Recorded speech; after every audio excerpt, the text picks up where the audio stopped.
Olá, prezados, tudo bem? Bom, sou o pastor Ronaldo Jesus, estamos aqui na nossa escola bereana, né? Vamos falar sobre a lição 9, o respeito à propriedade alheia. Essa lição é baseada no versículo não furtarás, de Êxodo, capítulo 20, versículo 15. O oitavo mandamento, né, não furtarás, é o terceiro da série de proibição expressa em apenas duas palavras. Não matarás, não adulterarás e não furtarás. E ele fala a respeito das leis de Deus relativas à propriedade, né? E essas leis, elas são extremamente minuciosas, são muito detalhadas, elas envolvem terras, né, todos os tipos de possessão, bens, animais, filhos, escravos, esposas, né? E eles falam sobre como essas pessoas, se ao apropriarem-se de coisas que não lhe pertencem, como elas poderiam ser punidas severamente, né? Quais os castigos que poderiam ser, elas poderiam ser afligidas por praticarem tais atos. Outra vertente importante a ser explorada nesse mandamento de não furtar é o fato que essa transgressão é sempre cometida contra o seu semelhante, né? E Deus, ele abomina isso, né? Ele é sempre fruto essa ideia de que esse ato de furtar ou querer ou tomar alguma coisa de alguém é sempre alguma coisa que nasce no coração do homem. É o que o Senhor Jesus diz no capítulo 15 de Mateus, versículo 19, quando ele diz que do coração do homem é que procedem os adultérios, os furtos, né, a prostituição e toda sorte de males.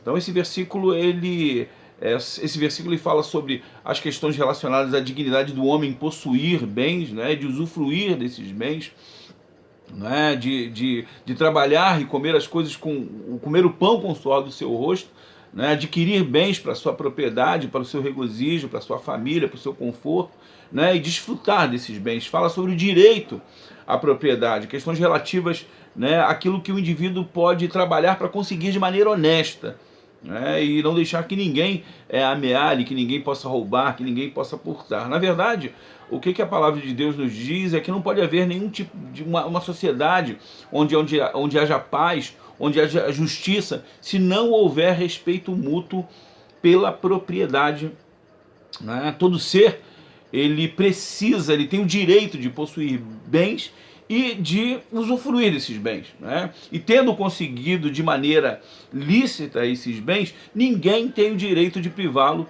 de suas conquistas. Numa leitura superficial, parece até que esse oitavo mandamento diz respeito simplesmente à questão de não furtar, né? Ou tratar apenas da proibição do furto ou da aquisição ilegítima de uma propriedade ou qualquer outra coisa. Mas se a gente olhar, né, de uma maneira mais profunda para esse versículo, a gente vai ver que o alcance dele é muito maior. Na verdade, diz respeito a tudo aquilo que não é seu.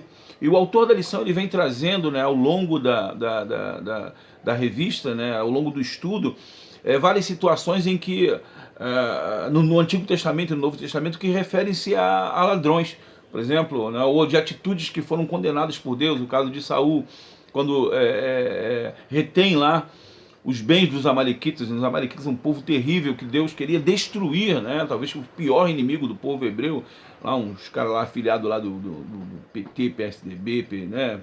Essas desgraças todas aí, contra o povo de Deus, e Deus manda destruir. E eles, não, nós pegamos esse gado aqui, né? Esse é para sacrificar o Senhor. Deus não quer isso, né? Então Deus vaticina através do profeta Samuel que ele iria perder o reino. O autor ainda fala dos roubos, né? Por exemplo, Raquel roubando os ídolos da casa de seu pai. Ele fala sobre Mica, que rouba 1.100 moedas de sua mãe. Ele fala de Acã, lá em Juízes capítulo 7, que rouba, né, que esconde uma capa babilônica. E Israel é penalizado por isso numa batalha contra Ai, que Israel poderia ter, né, tirar com o pé nas costas, acaba perdendo, sendo derrotado fragorosamente por causa da culpa de um homem, no Antigo Testamento o autor traz uma série de passagens que fala sobre, né, o roubo dos comerciantes, aqueles que de alguma maneira praticam balanças enganosas, né, que usam pesos de tamanhos diferentes para enganar o povo, né? Fala sobre sequestro, o tráfico humano, o caso, por exemplo, lá de José, que é vendido pelos seus irmãos, uma prática comum lá no Antigo Testamento. O autor fala sobre o roubo dos poderosos, aludindo lá a história de Acabe, que quer a vinha de Nabote, né? E como ele não consegue, né, Nabote não se recusa a vender a vinha para Acabe, ele fala com Jezabel, e Jezabel dá lá um jeito de matar Nabote, né, de acusar Nabote de blasfêmia contra Deus e contra o rei. E por conta disso, né, a gente sabe a história, Elias vaticina a morte de Acabe. Então a gente vê diversas passagens lá no Antigo Testamento, falando, por exemplo, sobre o protesto dos profetas Amós e Miqueias, que se indignam, né, contra aqueles que oprimiam os pobres, aqueles que de alguma maneira adquiriam riquezas de uma forma injusta, né, aqueles que se dedicavam à cobiça. A Bíblia também fala no Antigo Testamento sobre pessoas que roubam a Deus. Malaquias pergunta, roubará, ou ainda Deus pergunta, né, no livro de Malaquias, roubará o homem a Deus? E as pessoas dizem, em que me roubais? Deus diz nos dízimos e nas ofertas. Ainda hoje, gente, que de alguma maneira retém aquilo que é devido a Deus. Depois o autor ele fala, por exemplo, sobre a questão dos furtos, né, do roubo, do ladrão no Novo Testamento. Né, o Senhor Jesus ele tem diversas passagens onde ele alude, né, à figura do ladrão. Ele diz que o ladrão ele não entra pela porta do aprisco. Ele compara o ladrão ao diabo. O diabo veio arratar, roubar e destruir. Está lá em João capítulo 10, versículo 10. Jesus ele é preso, ele é preso e colocado, né, crucificado entre dois ladrões, embora ele não devesse estar ali. E a palavra, essa coisa do ladrão, é uma ilustração recorrente nos ensinos de Jesus, quando ele diz que a vinda dele será uma vinda de surpresa, assim como o ladrão, quando entra numa casa, né, quando comete um assalto, ele se usa desse elemento. O Senhor Jesus diz que a vinda dele será também dessa maneira.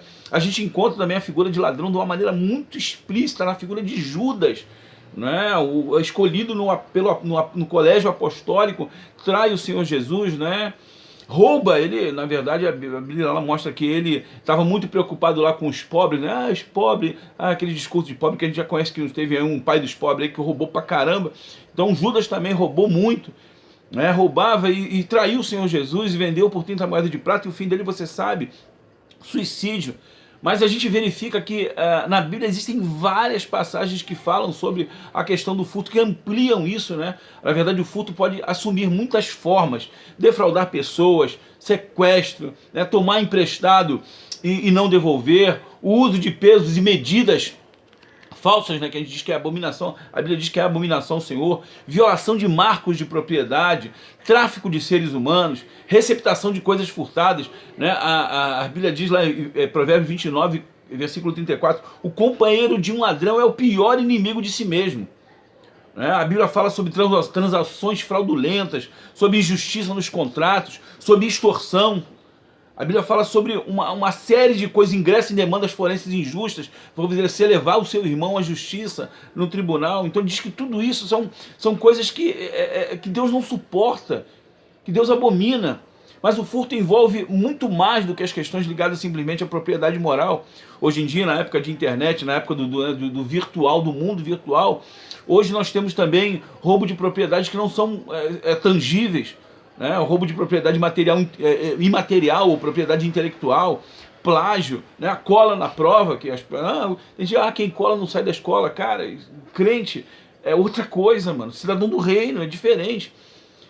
Existem ainda questões relacionadas ao nosso tempo, e o autor traz isso, como por exemplo, sonegação de impostos. Tem gente que diz, vai argumentar, mas o governo dá muito pouco, né? O governo exige muito e oferece pouco. Ok, mas isso não te dá o handicap ou o álibi para você defraudar, né, sonegar o imposto de renda.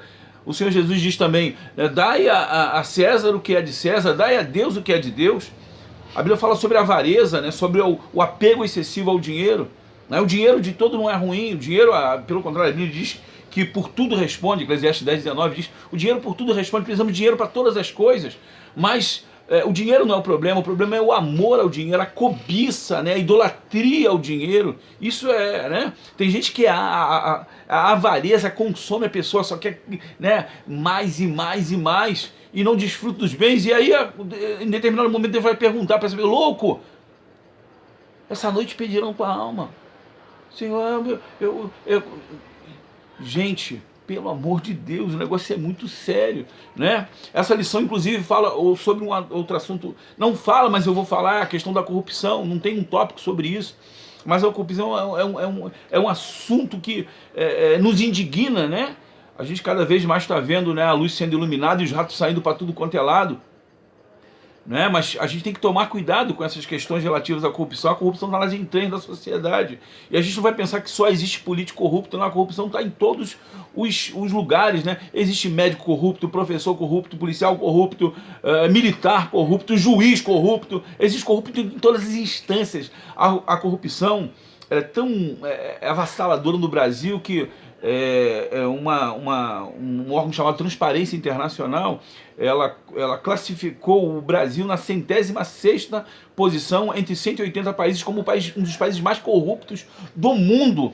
Né? Na verdade, a Fiesp lá de São Paulo diz que 84 bilhões de reais são desviados praticamente todos os anos por conta da corrupção que é desenfreada aqui nesse país. Né? A gente está lutando contra a corrupção. Hoje as pessoas estão escandalizadas.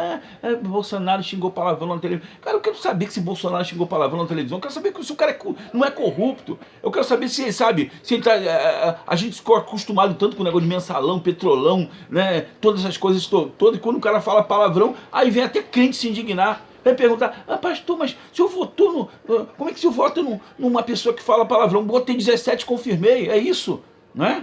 Agora, uma coisa séria, a gente tem que desassociar a corrupção de política. Como eu disse, a gente acha que às vezes só que as pessoas que cometem cargos públicos, elas podem se tornar corruptas, mas não. A corrupção existe em várias formas.